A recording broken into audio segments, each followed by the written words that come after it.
Fala, meus amigos, estamos começando aqui mais um vídeo do canal e o tema de hoje é se a gente ainda está na era moderna, né? Se a gente ainda está nessa época que ganhou o nome de modernidade.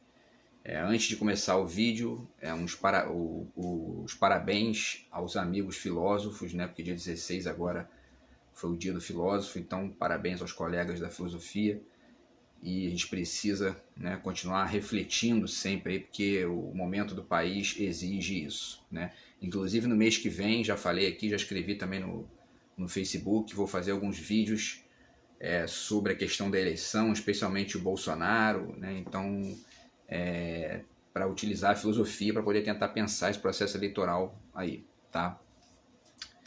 Então, assim, o tema de hoje é se nós ainda estamos, né, na era que ganhou esse nome de era moderna, né? E essa palavra moderno, ela tem, se a gente pega o dicionário de sinônimos e tal, a gente vê que ela tem o sentido do que é recente. Eu falei disso no vídeo, porque esse tema, na verdade, ele é uma espécie de reverberação de uma questão que eu trabalhei no vídeo sobre o artista de direita, do Jô Soares, né? E então, quer dizer, essa palavra ela tem essas conotações do que é recente, né, do que apareceu há pouco tempo, do que é atual, ou seja, que está no momento atual, no presente, né, e um sentido de progressismo, né, ou seja, o que está apontando para o futuro, uma novidade, né. E então, vamos ver, a gente ainda está vivendo nessa época, né? Quando que isso começou, né? Como que isso foi se desenvolvendo? A gente ainda pode dizer que o mundo atual é um mundo moderno, né?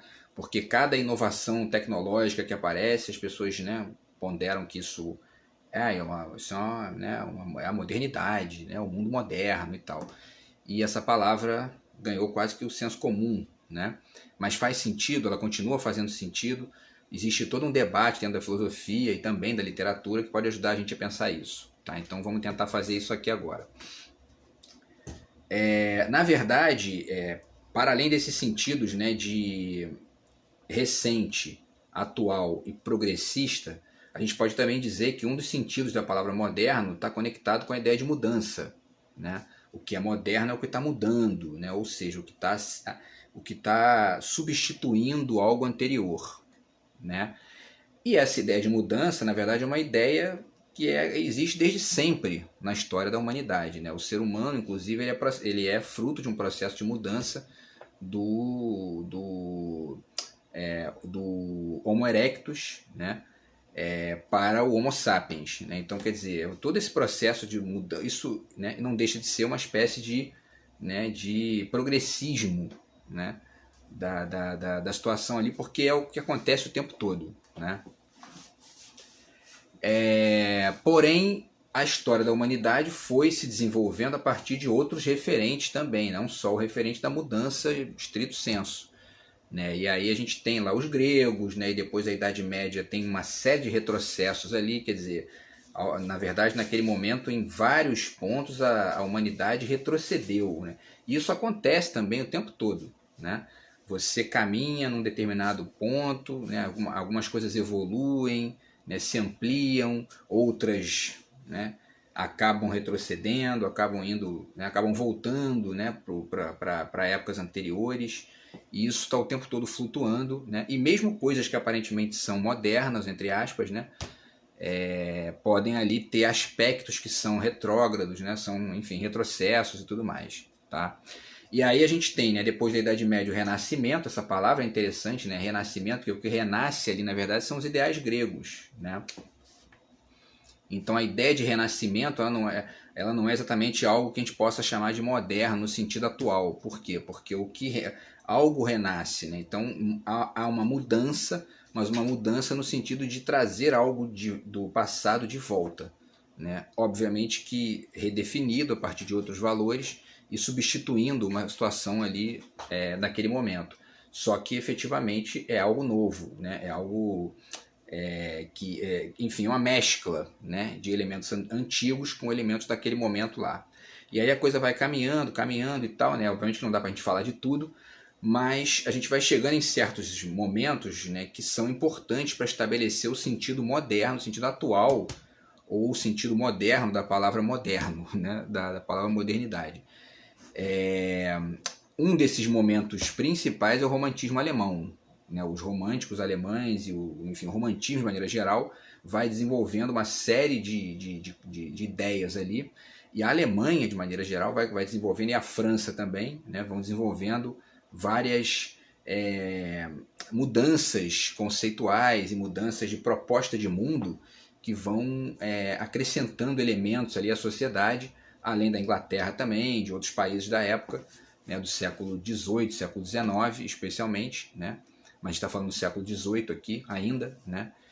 E a gente pode dizer que talvez uma das principais ideias que surge naquele momento ali é a ideia de crítica do Kant, né?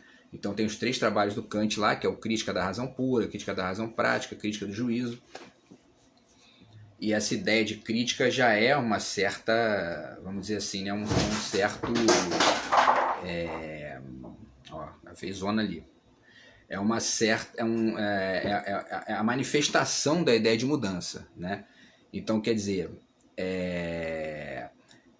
Então, a crítica, né? A crítica, ela altera um registro, né? Quando você faz uma crítica de algo, você está tentando deslocar aquilo que está sendo criticado. Portanto, isso já é um exercício de mudança, efetivamente, né? E aí a coisa vai caminhando, enfim, depois do Kant tem muita coisa, né, que dá para falar. Tem os impressionistas na França também, que começam a tentar trazer movimento para a tela. Isso também é uma certa mudança, né? Já é um exercício de tentativa de movimentar aquilo que está muito estagnado, também é mudança, né? Então, quer dizer, também aponta aí para um movimento que vai em direção àquilo que vai dar na modernidade. E no século XIX tem alguns fenômenos que vão se desenvolvendo ali e que podem explicar o surgimento da ideia de modernidade. Então, por exemplo, a ideia o positivismo, né, que na verdade surge com o Saint-Simon, né, no início do século XIX, depois é desenvolvido pelo Augusto Comte, né? Quer dizer, o positivismo, que é essa coisa de você estabelecer uma movimentação sempre para frente, né? A ideia do progresso. Claro que eu estou aqui fazendo, né, eu estou fazendo um comentário muito pobre sobre o que é o positivismo, apenas para poder chegar no tempo, porque tem muita coisa para falar sobre isso. Mas a ideia de progresso também é importante, porque ela aparece ali, né, a Revolução Industrial, vai se desenvolvendo, né, e no século XIX ganha contornos cada vez mais acelerados, e isso, a própria ideia de progresso em si, ela já é um indício também do que iria acontecer na chegada da modernidade, né? E a teoria da evolução do Charles Darwin também é um indício disso, né? Porque o que evolui é aquilo que substitui uma coisa anterior. Então isso também remete, chama atenção para esse sentido que a palavra modernidade, que a palavra moderno ganhou, né? Especialmente a partir do início do século XX. Tá? Eu acho que tem esses antecedentes, né? Não falei de... Faltou falar alguma coisa aqui? Não, né? Não. Então, e aí a gente chega, né? Sim, faltou dizer um detalhe que eu já falei, na verdade, no vídeo anterior, né? Mas vale repetir, que é a ponderação do Christian Kumar, nesse livro aqui, né? Que é o da Sociedade Pós-Industrial à Pós-Moderna, que ele diz que a palavra moderno nasce na Idade Média, na verdade, né? E ela tem aquele sentido de estabelecer uma distinção entre o que é antigo, conectado com o paganismo, né? Ou seja, né? Com a ausência de religião, enfim, e o moderno seria justamente o cristão. Hoje, por exemplo, isso não faz mais o menor sentido, para se ver como as palavras caminham, né? Elas vão se deslocando, vão modificando o sentido que elas têm, né? Não são entes fixos, né? Estão sempre em mutação. Então, quer dizer, a palavra moderno significava cristão em oposição ao pagão, né? E talvez a gente tenha caminhado muito mais graças aos pagãos do que aos cristãos, né? Se a gente for pensar bem, né? Porque a ciência, por exemplo, ela é estruturalmente ali, ela não trabalha de maneira religiosa, e graças a ela a gente caminhou muito mais do que a religião. Mas enfim, então, de qualquer maneira, o Christian Kumar pondera que a palavra surge ali, né? E isso é importante. Vamos ver o tempo aqui. E aí existe também um trabalho muito interessante do Charles Baudelaire, né, que é o poeta francês, está aqui, esse livro é de 1859, tá? Ele também já falava, né, de modernidade, está aqui, né, sobre a modernidade, e o Baudelaire pondera aqui vários detalhes, né, dentre eles uma questão importante aqui, que a gente vai retomar lá no final, ele diz aqui na página 25 o seguinte, o capítulo 4, que é a modernidade, ele vai falando sobre o flanê e tudo mais, e ele chega no ponto que ele diz, trata-se para ele de tirar da moda o que esta pode conter de poético no histórico, ou seja, de extrair o eterno do transitório, né? Então é interessante que a ideia de modernidade do Baudelaire, ela era talvez mais sofisticada, a gente vai chegar nesse ponto aqui, do que muitas formas de se tratar a ideia hoje. A gente vai chegar lá, tá? Então guardar essa questão de... Ele diz que o moderno é aquilo que é retirar o eterno do transitório. E hoje a gente vai chegar lá nesse ponto, parece que existem vários modos de uso, né? vários usos da palavra modernidade, enfim, do próprio fazer moderno, que trabalham muito mais só com a questão do transitório, sem considerar o eterno, né? Então isso a gente vai chegar lá também, tá? E outra coisa que eu também já falei no vídeo anterior, quer dizer, nesse livro aqui, Mundo em Descontrole, o que a globalização está fazendo de nós, o Anthony Giddens diz que uma das consequências da modernidade, né, é justamente ter criado uma ideia para o que é a tradição. Então, quer dizer, o desenvolvimento de uma ideia de moderno, nesse sentido de recente, atual, progressista e tal, né, mudança, é cada vez mais veloz, isso estabelece ali uma noção de tradição, e essa noção de tradição que não existia antes passa a representar o que é o oposto do moderno, né? Ou seja, o que é atrasado, o que é retrógrado, né? O que é descartável, tá?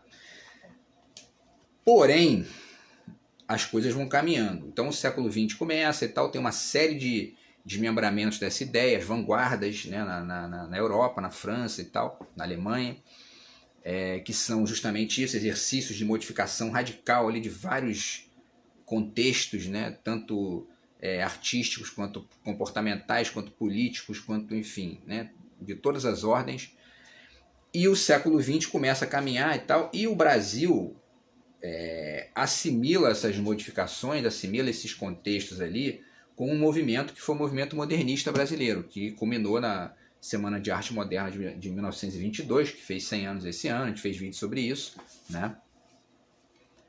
E agora, existe uma questão interessante que é ponderada por vários autores, né? Dentre eles o Pedro Duarte, nesse livro aqui, A Palavra Modernista. Eu tenho vários livros que tratam dessa questão en passant, né? E o Pedro Duarte trabalha essa questão nesse livro aqui também, quando ele fala dos manifestos, né? Mas ele fala de um ponto aqui que eu também desenvolvi na minha dissertação de mestrado, que eu dialoguei com o livro dele aqui na época da pesquisa, e que é o seguinte: a ideia de modernidade naquela época, e isso você pode ver no modernismo brasileiro, não era só a defesa do novo pelo novo, né? Era também uma busca da origem, certo? Então, assim, o Brasil, por exemplo, produziu o Manifesto Antropófago do Oswald de Andrade, que é uma proposta de devorar o que é estrangeiro, né, e transformar numa terceira coisa e caminhar para o novo, né, para um novo que carrega essas duas dimensões ali, mas era também uma busca pelas origens do Brasil, né? Então você vê que o Macunaíma é um livro que tem uma série de mitos folclóricos, né, enfim, que estão ali mesclados num romance que é um romance mestiço mesmo, né? Um romance cheio de entrecruzamentos ali formais, né? Linguagem falada com o folclore, com a modernidade, enfim, né? Então, quer dizer, a modernidade era, e isso não era evidentemente só uma prática da produção brasileira. Isso estava acontecendo na Europa também, né? Os europeus estavam se voltando para os povos primitivos, né? Inclusive para poder criticar as políticas, enfim, colonialistas ali, né? Do final do século XIX e virada para o século XX. E isso também fazia com que eles acabassem estudando a si próprios, né? Enfim, como pondo em questão, por exemplo, os excessos da civilização, né? E até que ponto, né, a Europa era de fato civilizada na medida em que ela explorava países, né, mais pobres e tudo mais. Então, não era um movimento só de encaminhamento para o novo, mas era um movimento também de retomada de aspectos do passado, da história, enfim, né, e da relação com os povos mais pobres, tá? E aí a coisa vai caminhando, né? Vamos continuar o caminho e tal, né? A modernidade vai se encaminhando, século XX, a gente não vai falar de tudo aqui, é óbvio, né? Que é uma coisa que dá um ano inteiro de curso aí, mas é mais para fazer um resumo. E essa ideia de moderno conectada com o passado, ela vai se desenvolvendo, e por exemplo, né? Agora vamos falar só de um exemplinho rápido aqui, que é esse livro do Murilo Mendes, História do Brasil, que eu já falei dele aqui também em outras ocasiões. Ele tenta reescrever aqui, ele faz comentários críticos pela via da poesia a eventos históricos do Brasil, né? Desde o descobrimento, enfim, Tiradentes. Então, quer dizer, ele está ali fazendo essa tentativa de mesclar o novo com o antigo, né? Que é justamente algo que é para além da mera ideia de novo. Isso é uma novidade, não é só isso, né? Você vê que tem uma certa extensão aí nessas, né? E aí, por que eu estou falando disso? Porque a gente vai chegar na questão lá do Baudelaire, né? Do eterno e do transitório, tá? E a coisa continua e tal, e aí a gente tem, vamos pular aqui algumas partes, né? E falar de uma questão interessante que até um amigo do Facebook levantou ali, que eu acho que vale a pena desenvolver, que recentemente o Zygmunt Bauman escreveu esse livro aqui, né, Modernidade Líquida, dizendo que nós estamos numa época que é a modernidade líquida, que é a dos eventos radicalmente transitórios e fugazes que passam e não resta nada e tudo mais. Agora, é interessante que ele faz um comentário aqui, por exemplo, né? Ele fala na página 9 que a modernidade é o repúdio, o destronamento do passado e, acima de tudo, da tradição, né? Isto é, o sedimento ou resíduo do passado no presente. Só que ele fala na página anterior, até para justificar o título, né, da modernidade líquida, ele diz o seguinte aqui, ó: em certo sentido, os sólidos suprimem o tempo. Para os líquidos, ao contrário, o tempo é o que importa, né? E aí é interessante, porque a gente tem um trabalho mais antigo, que é o do Marshall Berman, que é exatamente esse que eu falei dele em outro vídeo aqui, que um amigo citou também no Facebook, que é o Tudo que é Sólido desmancha no ar, né?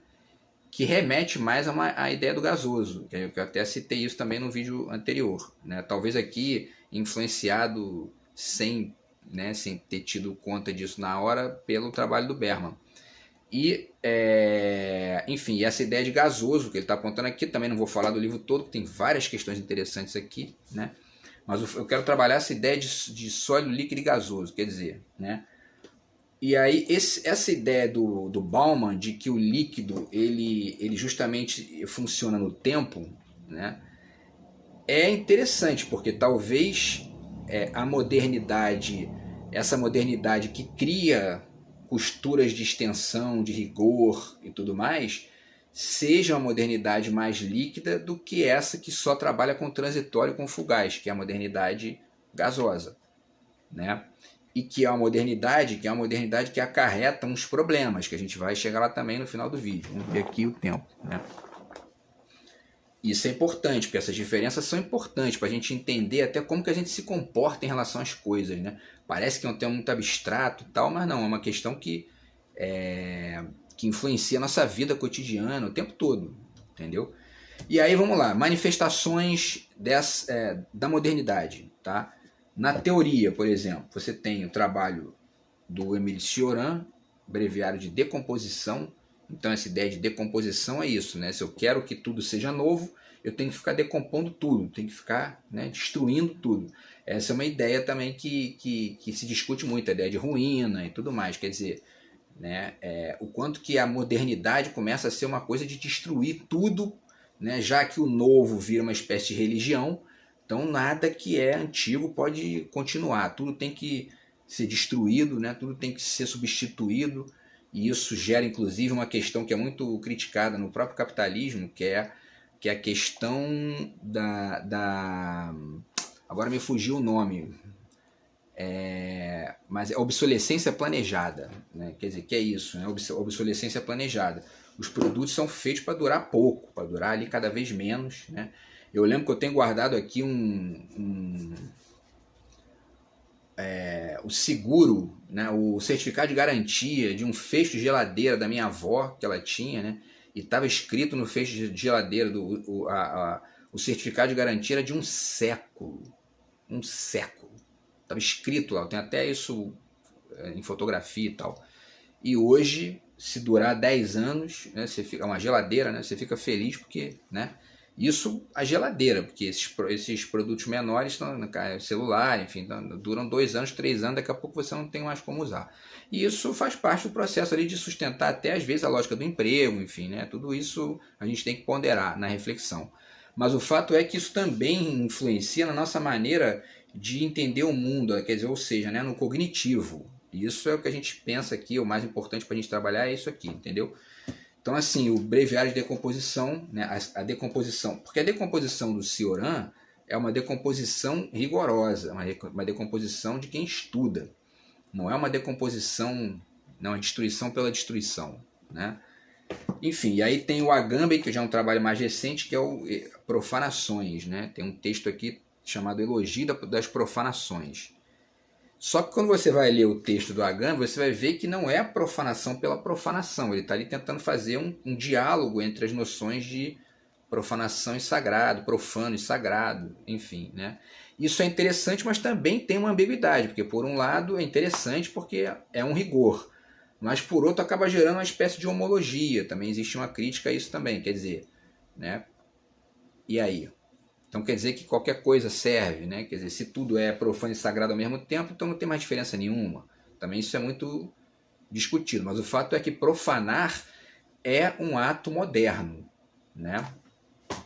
Uma prova disso na literatura é o livro Caim, do Saramago, no qual ele profana de maneira brilhante aqui a história bíblica, né, do Caim, que foi, né, condenado pela figura divina lá e tudo mais, a perambular pela terra, enfim, etc e tal, e ele cria um Caim kantiano, vamos dizer assim, né, um Caim crítico, que vai ponderando ali com a figura divina. Pô, mas peraí, né, você me criou aqui, né, muito cheio de defeitos, aí eu faço uma cagada e você me pune aqui, né, que papo é esse? Enfim, e o Saramago era um crítico da religião, um crítico, né, dos dogmatismos, então é um romance brilhante, quer dizer, é um exemplo de profanação. E a modernidade continua, né, o século XX vai caminhando, e aí tem várias alterações para esse registro aí, né, do que é o novo pelo novo. E nós vamos aqui falar de alguns deles rapidamente. O Caetano Veloso fala de um deles, no Verdade Tropical, que é a ideia de sincronia, né? E o Caetano, se você lê o livro, né, quem leu já o livro do Caetano aqui, quem não leu vale a pena ler, mas enfim, essa ideia de sincronia dele, nisso que a gente está discutindo aqui, reflete exatamente uma mudança de perspectiva em relação ao que é a modernidade como algo que é só o novo pelo novo. Ele está exercitando essa ponderação do Baudelaire lá, né, de buscar o eterno no transitório, né? E aí ele faz isso a partir da vida, que ele chama de sincronia, que é justamente isso, é um diálogo constante com vários registros, né? Com o rock and roll, com a história do Brasil, com a literatura, enfim. Né? Não é aquela coisa de criar uma canção nova pela mera originalidade. Então, pela originalidade fugaz, ali, passageira e sem nenhum tipo de conexão com o passado. Né? Então, quer dizer, é um reflexo de algo que já não é o moderno do início do século XX. Né? Já é outra coisa. Isso continua, inclusive esse livro aqui do meu professor Jorge Lúcio também trabalha essa ideia do sincretismo também, né? Da sincronia. E ele fala da ideia de vertigem aqui, né, que é interessante, porque a vertigem é um pouco isso, né, quer dizer, é esse momento em que tudo começa a ficar muito parecido, muito veloz, e daqui a pouco não tem nada, né, nada se distingue de nada, né, e aí isso começa a ficar problemático, porque a gente chega num momento em que a cognição começa a não entender muito bem essas diferenças. E, por exemplo, um dos efeitos disso é essa ideia que muita gente fica repetindo aí de que todo político é igual.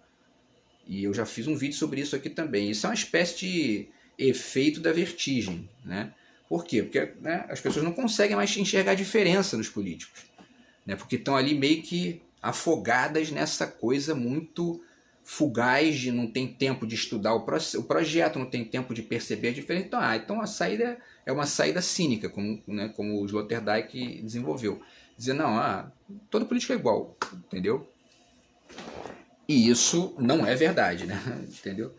Enfim, aí tem várias outras manifestações disso, né? Quer dizer, o Edgar Morin escreve um livro que ele subintitula de Reformar o Pensamento. Reforma também é mudança, né?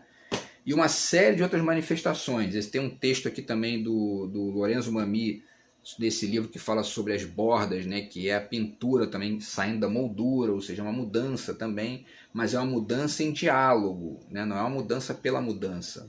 Tá? E aí a gente chega no limite, quer dizer, a gente ainda vive numa época moderna? Me parece que não. Me parece que não. Tem alguns autores que chamam o que a gente está vivendo de época pós-moderna. Tem 2 exemplos aqui, né? Esse também já não, isso não é um termo nem novo, né? Estou aqui falando de algo que já tem aí 20, 30 anos, até mais. Mas o Stuart Hall, A Identidade Cultural na Pós-Modernidade, tá? E o Frederick Jameson, nesse livro aqui, Pós-Modernismo, a Lógica Cultural do Capitalismo Tardio. Um grande livro também, os 2, né? E essa ideia de pós-modernidade é interessante, né? Porque fica, né, esses autores, enfim, e o mundo que discute essa questão pondera que nós estaremos vivendo numa época pós-moderna. Só que essa palavra é estranha, né? Porque como é que a gente está vivendo numa pós-modernidade, né? É pós-moderno, tudo bem, mas e aí? Então a época não tem nome? E isso é um efeito dessa vertigem, né? Porque já que qualquer coisa serve, então não tem nome mais para dar para a época. E aí o nome que restou foi pós-moderna, né? Isso é uma possibilidade de explicação para isso, né? Ao mesmo tempo, esse pós também remete a essa velocidade excessiva que a gente está vivendo, porque é como se a gente tivesse, né, necessidade de viver no futuro só, né? Nós estamos vivendo no pós. Então, quer dizer, e essa velocidade vertiginosa, ela se reflete na cognição também, né? Porque esse exercício do eterno no transitório que o Baudelaire ponderava como importante e que o Caetano faz na obra dele, todos esses autores aqui, o Cioran também, ele se perde nessa vertigem pós-moderna que a gente está vivendo, que é justamente essa coisa do tudo tem que passar muito rápido, tudo fica radicalmente, né, remendado. Eu não uso nem a palavra fragmento, porque o fragmento ainda tem uma costura mínima ali, né? Mas o remendo já é uma coisa, né, que ele, enfim, ele talvez seja isso, né? Não é nem um remendo, talvez a ideia do gasoso seja até melhor mesmo, né? Esse exercício do transitório pelo transitório é o gasoso, né? E não o líquido do Zygmunt Bauman, né? Que ainda tem uma conexão com o tempo ali, que tem, né? O rio corre, né?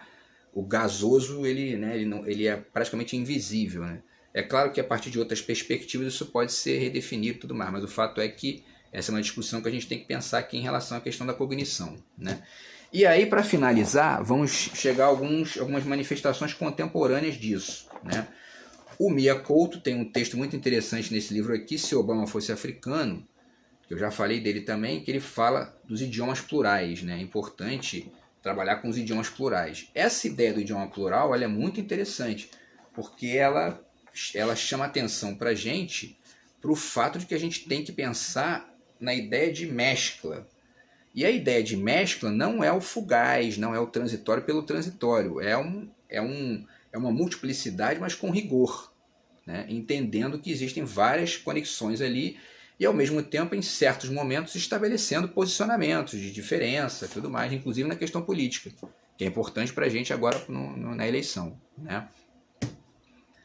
E na literatura isso também comparece, né? Um outro livro que eu já falei aqui também, que é o Cada Homem é uma Raça, do Mia Couto. Só essa ideia aqui já é muito interessante, porque é isso, né? É o homem não como uma estrutura isolada ou simplória, né? Mas uma estrutura conectada com uma série de multiplicidades e de complexidades, né? Outra ideia interessante está nesse romance aqui do Kazuo Ishiguro, um artista do mundo flutuante, porque é isso, né? O mundo moderno é o mundo flutuante, né? E talvez hoje a gente tenha que pensar numa outra, né? O que é o flutuar, né? O que é o fluxo, por exemplo, de informações, né? Fluxo sem rigor acaba o quê? Em fake news, acaba em informações empobrecidas e no debate, né? Paupérrimo, que é o que a gente vive aí em alguns âmbitos da política também, né? Outras manifestações, vamos ver se vai dar tempo, vai ficar maior o vídeo aqui, acho que não vai dar tempo, né, de falar de tudo. Mas enfim, tem várias outras coisas que eu poderia falar aqui, né? enfim, esse livro aqui do Arnaldo Antunes, que é um livro de poemas, né, 2 ou mais corpos no mesmo espaço, também é uma ideia interessante, porque ela já não é mais moderna, né? Ela não é aquela coisa do corte pelo corte, né, da decomposição pela decomposição, o transitório, enfim. Ele já está chamando a atenção para algo que tem também conexão com o rigor, das conexões mesmo, né? E apesar dele trabalhar com fragmentos, né? O que é interessante porque são fragmentos, mas estão ali carregados de sentido, carregados de complexidade. E são exercícios daquilo que o Baudelaire chamava a atenção, né? Que é buscar o eterno no transitório, que também está presente na obra do Caetano. Enfim, eu poderia falar de várias outras coisas aqui, mas a ideia é mais ou menos essa, chamar a atenção para o fato de que nós não estamos mais nessa ideia do moderno como novo pelo novo. Existem outras construções aqui em jogo, né? E ao mesmo tempo vivendo uma época em que o empobrecimento gerado por essa vertigem, essa velocidade excessiva de buscar o novo pelo novo o tempo todo, é um problema cognitivo da nossa época que a gente está vivendo e que a gente precisa considerar isso aí. Beleza, pessoal? Então é isso. Espero que vocês tenham gostado do vídeo de hoje e a gente vai falar mais sobre isso em outros vídeos também e sobre outros temas, beleza? A gente se vê no próximo vídeo. Um grande abraço. Valeu!